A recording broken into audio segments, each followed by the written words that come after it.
Hello అక్క మీ card వచ్చిందా? Hello నాయనా మీ కార్డ్ ఎట్లున్నదే? ఏం బుగులు వాడకు, ఏం కాదట. ఇగో గిట్లున్నదబ్బా ఇయ్యాల ఓ 10 జిల్లాల గదేనుల్లా భూకంపం వచ్చింది కదా, అంతా చెప్పుకుందాం కానీ ఫస్ట్ హెడ్లైన్స్. సర్వేల పాల్గొనకుంటే బహిష్కరణ, బీఆర్ఎస్ పెద్దలకు సీఎం వార్నింగ్.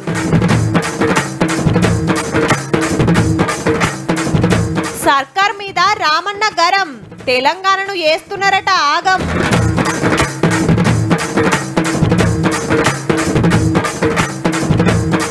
పొద్దుగాల భూకంపం, గజ్జున వణికింది తెలంగాణ.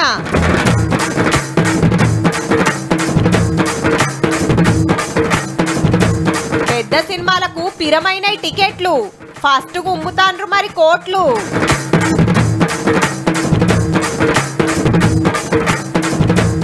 ట్రాఫిక్ డ్యూటీలకు ట్రాన్స్జెండర్లు సెలెక్ట్ చేసిండ్రు పోలీసార్లు. పెద్దపల్లి గడ్డ కాంగ్రెస్ కు అడ్డా అయిందబ్బా. 7 ఎమ్మెల్యేలుంటే అండ్లొగలు మంత్రి శ్రీధర్ బాబు సారు, మళ్ళా ఎంపీ సుత కాంగ్రెస్ పార్టీ వంశీ సారు. ఏ ఎలక్షన్లు పెట్టినా పబ్లిక్ ఇంతగానం హిమ్మతిచ్చినప్పుడు పబ్లిక్ ను సుత అట్లా చూసుకోవాలి కదా మరి. అడిగినవి చెయ్యాలి, కోరినవి దేవాలే. ఇలా గదే నడిచింది. ఖుద్దు ముఖ్యమంత్రి సారు మంత్రులు పోయి పెద్దపల్లి మీద వరాలు గుమ్మరిచ్చిండ్రు అనుకో రాదుర్రి. ఇట్లా కాదు, ఆడికే వేసి చూద్దాం.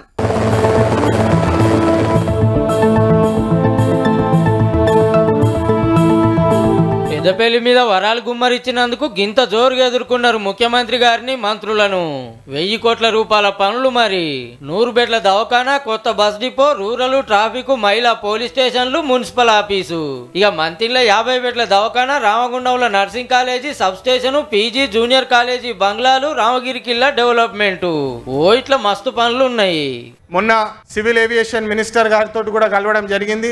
రామగుండం ప్రాంతంలో మంచి ఫెసిలిటీస్ తోటి ఒక ఎయిర్పోర్ట్ తీసుకొచ్చే బాధ్యత మాది, ఖచ్చితంగా చేసి తీరుతామని చెప్పి ఈ సభాముఖంగా తెలియజేస్తున్నాము. ఎన్టీపీసీ ఎక్స్పాన్షన్ కూడా కొలువులకు వచ్చిన వార్డ్ ఆఫీసర్లకు అపాయింట్మెంట్ లెటర్లు వంచి స్కిల్ యూనివర్సిటీకి కంపెనీలతో ఒప్పందాలు. అటెన్క డీట్ వెబ్ పోర్టల్ తెచ్చిండ్రు. డిగ్రీ చదువుతుండగానే ఈ వెబ్సైట్ లో వివరాలు నింపితే కంపెనీ వాళ్ళే ఫోన్లు చేసి జాబులు ఇస్తారట. సీఎం కప్ ఆటల పోటీలు చాలా అయినాయి. 10 సంవత్సరాల కాలం పాటు గత ప్రభుత్వాలు చేయలేని పనులని 1 సంవత్సర కాలంలో చేసే సంకల్ప బుద్ధితో ఈ రోజు శంకుస్థాపనలు ప్రారంభోత్సవాలు చేస్తా ఉన్నాం. యువ వికాసం మీటింగ్ కాబట్టి యూత్ కి ఏమేం చేస్తుంది, 54,000 కొలువులు ఇచ్చింది చెప్పుకుండ్రు. ఒక్కొక్క హామీ తీరుస్తున్నాం. బీఆర్ఎస్ పార్టీకి ఆత్రం ఆగుతలేదు. కేసీఆర్ గారు బయటకు వచ్చి సలహాలు ఇస్తే తీసుకుంటామన్నాడు సీఎం సారు. కాళేశ్వరం ప్రాజెక్టు కోసం 1,02,000 కోట్ల రూపాయల కాంట్రాక్టర్లు మెక్కుతే, చంద్రశేఖరరావు గారు బుక్కితే కట్టిన కాళేశ్వరం కూలిపోయింది. రండి చంద్రశేఖరరావు గారు, శాసనసభకు రండి, మీ అనుభవాన్ని తెలంగాణ ప్రజలకు పంచండి. మీ మేధావితనంతో ఎకరా ₹1,00,00,000 ఎట్లా పండించవచ్చో చెప్పండి. కులగణన సర్వేకు కేసీఆర్, కేటీఆర్, హరీష్ రావు సార్లు వివరాలు ఇస్తలేరట. మీరు బీసీ వ్యతిరేకులా, బీసీ ద్రోహులా? మీరు ఈ రాష్ట్రంలో లేరా? ఎవరైతే బీసీ కులగణనలో తెలంగాణ రాష్ట్రంలో పాల్గొనరో సామాజిక బహిష్కరణ చెయ్యండి వాళ్ళని అని చెప్పి నా బీసీ సోదరులకు నేను విజ్ఞప్తి చేస్తున్నా. ఆఖర్లు ఇంకో ముచ్చట చెప్పిండు. ఇక శ్రీధర్ బాబు గారు బెదిరిస్తారని చెప్తున్నాడు. కోకోకోలా ఫ్యాక్టరీని తప్పకుండా మీ దగ్గర తెచ్చే విధంగా మొన్న మెదక్లో కోకోకోలా ఫ్యాక్టరీని ప్రారంభించినాం. ఈ ప్రాంతానికి కోకోకోలా ఫ్యాక్టరీ కూడా తేవడానికి ప్రయత్నం చేస్తాం. కాంగ్రెస్ ప్రభుత్వంపై నిప్పులు చెరిగారు భారత రాష్ట్ర సమితి కార్యనిర్వాహక అధ్యక్షుడు తారక రామారావు. పేదల సంక్షేమం పట్టించుకోకుండా అబద్ధాలు, అభూత కల్పనతో పాలన సాగుతుందని దుయ్యబట్టారు. తమ హయాంలో తెలంగాణ రాష్ట్రం అభివృద్ధి పథంలో పయనిస్తే ప్రస్తుతం అస్తవ్యస్తంగా ఉందన్నారు. బీఆర్ఎస్ పార్టీని దూషించడం మానేసి పాలనపై దృష్టి పెట్టాలని సూచించారు ఆయన. అంతకంటే ముందు పుస్తక ప్రదర్శన ఏర్పాటు చేశారు. ఇంతకీ ఒయ్యిలు పెట్టింది ఏడనుకుంటున్నారు? బీఆర్ఎస్ హెడ్ ఆఫీస్ లా దీక్షా దివాస్ ప్రోగ్రామ్ నడుస్తున్నది కదా, గన్ల ఇదొకటి. తెలంగాణ మీద కేసీఆర్ సార్ రాసినాయి, కేసీఆర్ సార్ మీద లీడర్లు రాసినాయి, అభిమానులు తెచ్చినాయి, అన్ని పట్టుకొచ్చి పెట్టిండ్రు. మొత్తం ఇవే ఉంటే ఎట్లా అని ఎరైటీ కూడా కొన్ని పెట్టిండ్రు. మొత్తం కలిపి ఓ 70-80 వేల పుస్తకాలు ఉన్నాయో.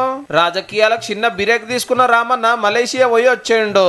కాంగ్రెస్ ఏడాది ఏలుబడి ఆగమాగం ఉంది, అందరినీ తెలుగు చేసిర్రు, హామీలు తీరుస్తలేరని గరమైండు వర్కింగ్ ప్రెసిడెంట్.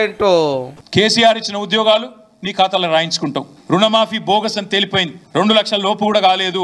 మేము కోకాకోలా తెస్తే నేను ఆడవై ఈ మొగోడు ఏదో పెద్ద పోదులు పట్టినట్టు ఇట్లా పట్టుకోయిందో ఇట్లా నువ్వు పీకిందేముందల్లా. అప్పుల మీద సర్కారు అబద్ధాలు చెప్పి బదనాం చేస్తున్నారట.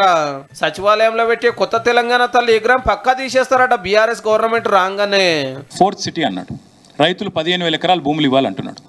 రేవంత్ రెడ్డి గారి కుటుంబానికి అక్కడే 500-600 ఎకరాల భూమి ఉంది, పక్కనే ఉంది. ఇస్తాడా రేవంత్ రెడ్డి? జాగృతి మీటింగ్ పెట్టి కవితక్క కూడా గట్టిగానే అడిగింది గవర్నమెంట్ ను.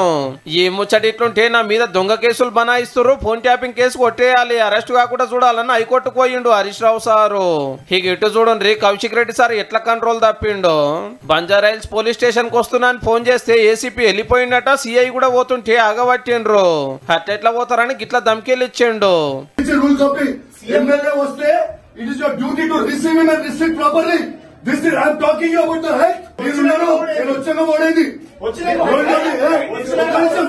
ఇంతకు సార్ ఎందుకు వచ్చిందంటే ఈయన ఫోన్ ట్యాప్ చేస్తున్నారని కంప్లైంట్ ఇస్తానికి సీఎం రేవంత్ రెడ్డి గారి మీద ఇంటెలిజెన్స్ ఐజీ శివధర్ రెడ్డి గారి మీద కేసు బుక్ చేయాలని పిటిషన్ ఇస్తా ఉన్నాను. They are tapping our phones. It is ప్రైవసీకి మాకు భంగం కల్పిస్తా ఉన్నారు. కానీ ముందే కంప్లైంట్ ఇవ్వాలి కానీ మీ లీడర్ మీద కేసు అయినాక ఇస్తే ఎట్లా సారు? గమ్మత్ ఏంటంటే ఇప్పుడు కంప్లైంట్ అన్నా తీసుకుంటున్నారు. ఇదే ఫోన్ ట్యాపింగ్ గురించి అప్పట్లో ఫిర్యాదులు ఇచ్చే ఛాన్స్ కూడా లేకుండే.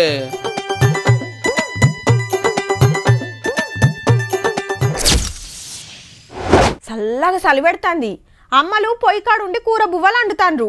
మమ్మీ నాకు జడయ్యి బడికి లేట్ అవుతుందని పిల్లలు. వార్తలు ఏమున్నాయా అని పేపర్లు మర్రేస్తున్న డాడీలు. ఫోన్ల చాటింగ్ చేస్తున్న పోరలు. బర్లపాలు విండుకొని ఇంటికొస్తున్న రైతులు. ఇట్లా ఎవ్వల పనుల అల్లున్నాయల్లా ఒక్కపారే గజ్జున వణికిండ్రుల్లా. ఇన్ని ఏరియాల్లో అదొచ్చి 50 ఏండ్లకు మీద అయిందట మరి. అరే ఏమైంది గిట్ల షేక్ అవుతుందని పరిశాంత్ తోటి అటు ఇటు చూస్తున్నాడు అన్న. ఓ కొడుకో మా ఇంట్లేమో అవుతుందని వీళ్ళు బయట కూరుకొచ్చిండ్రు. బడికి తయారైతున్న బుజ్జమ్మ గజ్జునోనికి ఒంటరిలో దాసుకుంది. పండ్లు దోముతున్న పెద్దమ్మ పరిశాన్ కాబట్టి చెట్టు కింద ఏమో అవుతున్నదని. అగో బైక్ ఎట్లు ఊగుతున్నదో. భూకంపం వచ్చిందని చాలా మందికి అర్థం కాలే. పొద్దుగాల 7 గంటల 27 నిమిషాలకు 5-6 సెకండ్లు 10-12 జిల్లాలలో గిట్లొనికింది. ములుగు జిల్లాలో ఉట్టి భూపాలపల్లి, వరంగల్, జనగామ, యాదాద్రి, ఖమ్మం, నల్గొండ, పెద్దపల్లి, రంగారెడ్డి, ఆఖరికి హైదరాబాద్ లో కూడా అదిరినట్టు అయ్యింది భూమి. ఎప్పుడు చదువుతున్నా నాకు కొంచెం ఇట్లా షేక్ అయిపోయినా నేను. అది ఎందుకు అవుతుంది అనుకున్నా కానీ మొత్తం ఇల్లంతా కింద మీద అయినట్టు అనిపించింది.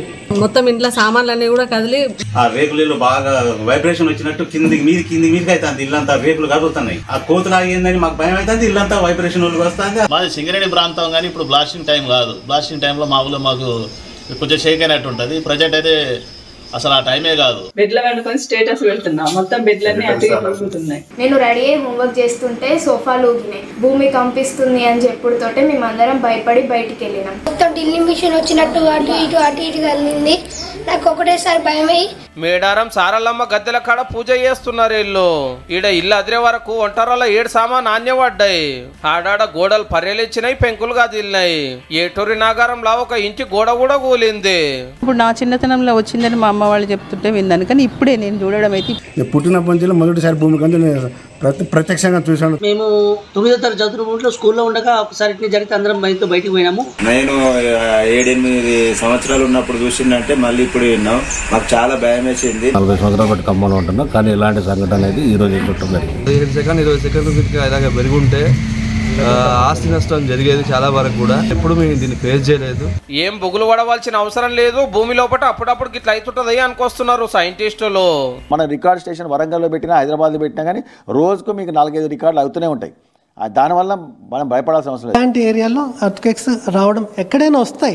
సో ఇంకా దాంతో పోలిస్తే మనం జోన్ 2లోనే ఉన్నాం, హైదరాబాద్ ఈ చుట్టుపక్కల ఏరియా. సో దీనికి రిస్క్ చాలా తక్కువ అనమాట. మొన్న ఇదే ములుగు జిల్లాలో ఒకటే పారి 70,000 చెట్లు కూలినాయి అడవిలా. ఏమైందో ఎవరికి అర్థం కాలే. ఇవాళ ఆడికెళ్ళి భూకంపం ముట్టే వరకు ఏదో జరుగుతుందని అరుచుకురాని పోయి ఆఫీసర్లు. జర్రంతనే వచ్చింది కాబట్టి అంతా నిమ్మలంగానే ఉన్నాం. గట్టి వస్తే ఏంది పరిస్థితి? ఎన్నెళ్ళేంది ఆ చెట్లు ఎందుకు కూలినాయో అదే ఏరియాలో ఇలా భూకంపం ఎందుకు వచ్చిందో జర మంచిగా అరుచుకోండి సాలరు.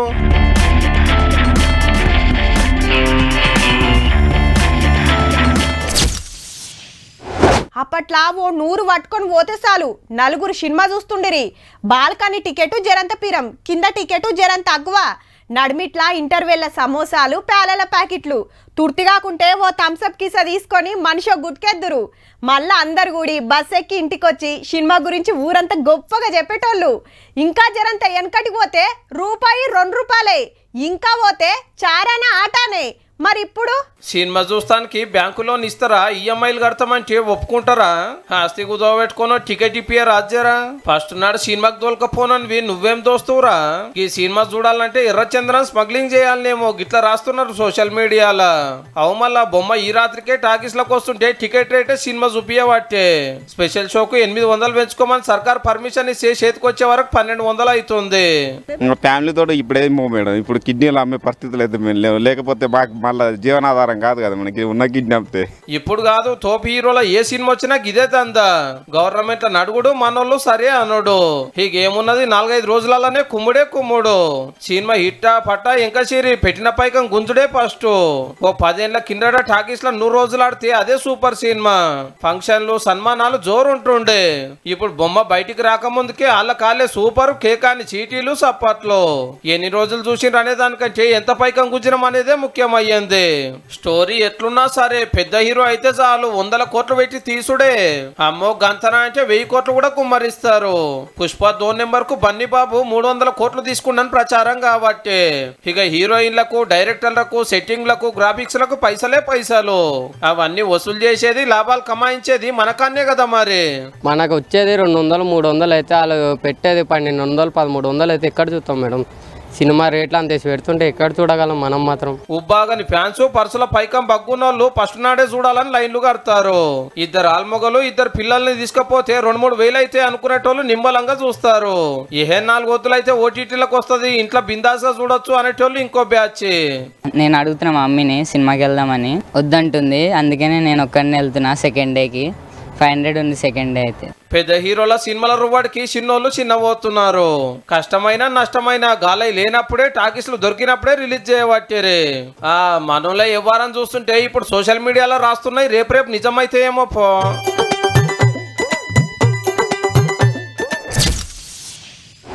కొలువులకు నోటిఫికేషన్ పడ్డదంటే బీసీలకెన్ని, ఎస్సీ ఎస్టీలకెన్ని, ఓపెన్లా ఎన్ని పోస్టులు ఉన్నాయో చూసుకుంటారు మొదలు. మల్లాండ్ల మొగోళ్ళకెన్ని, ఆడోళ్ళకెన్నో దేవులాడతారు.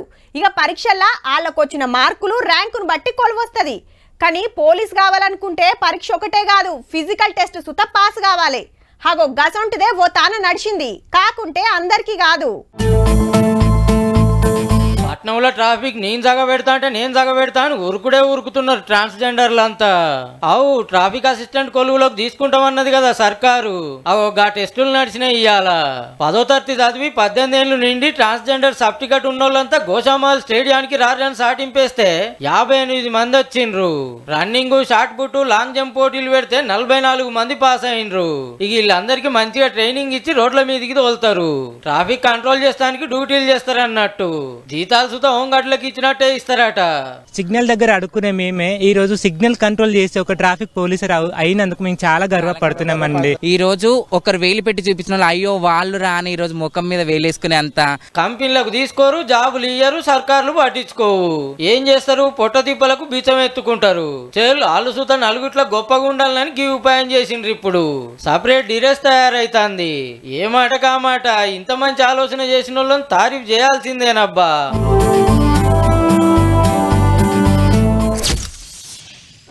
నాయనమ్మనో తాతనో కాలం చేస్తే ఇంట్లో ఓ పెద్ద ఫోటో ఫ్రేమ్ కట్టించి పెడతాం. ఏడాదికి ఒకపారి మాసికం పెట్టి తలుసుకుంటాం.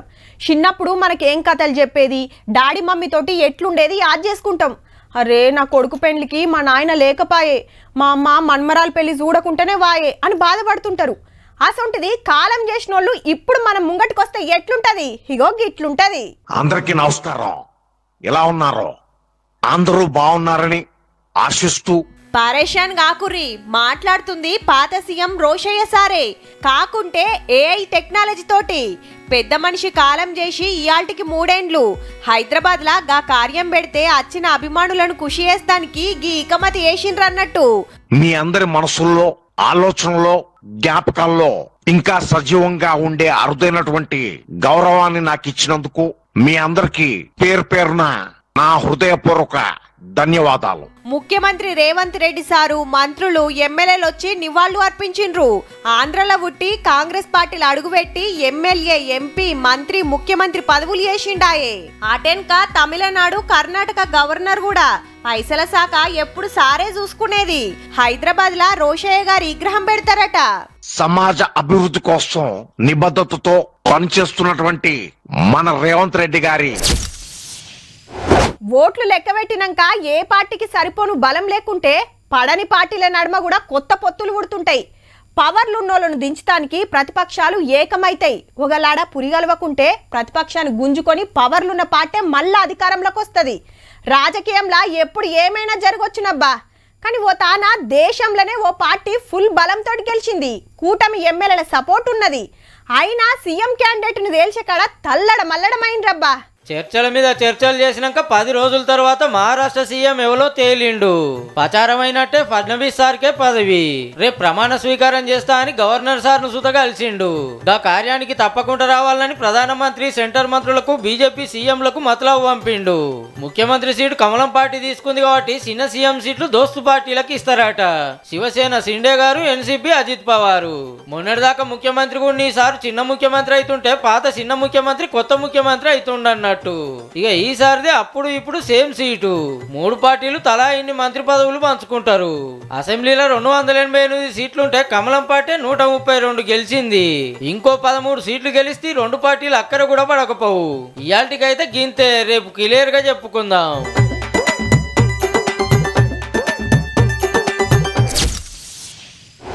అగ్గిపెట్టె కాంచి గ్యాస్ బండ దాకా, చెప్పుల కాంచి సెల్ ఫోన్ దాకా, బట్టల కాంచి బంగారం దాకా, బైకుల కాంచి సినిమా టికెట్ల దాకా ఇట్లా ఏది కొన్నా సర్కార్కు ట్యాక్స్ కట్టే తీసుకుంటామబ్బా.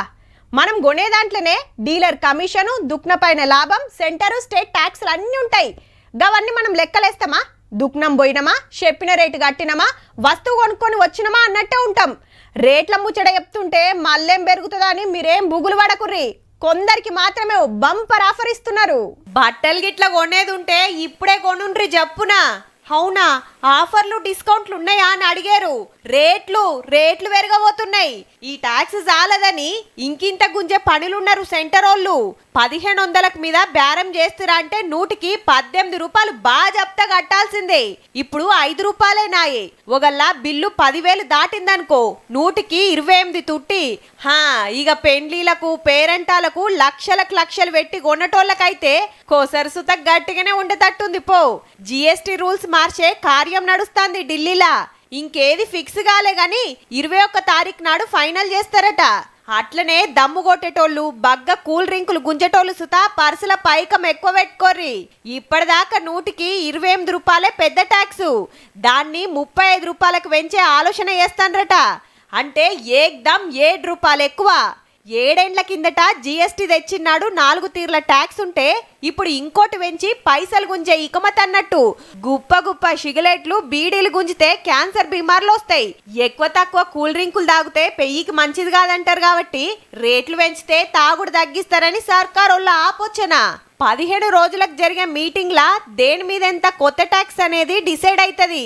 ఇట్లా పన్నులు పెంచుడైనా 3వ పారికి ఇట్లా గెలిపించినందుకేమన్నా తగ్గించేది ఉందా సారు? చూసిండ్రు కదా. ఇక ఇవుళ్ళ ఇయాల్టి తీన్మార్ ముచ్చట్లు ఉంటామల్లా. నమస్తే.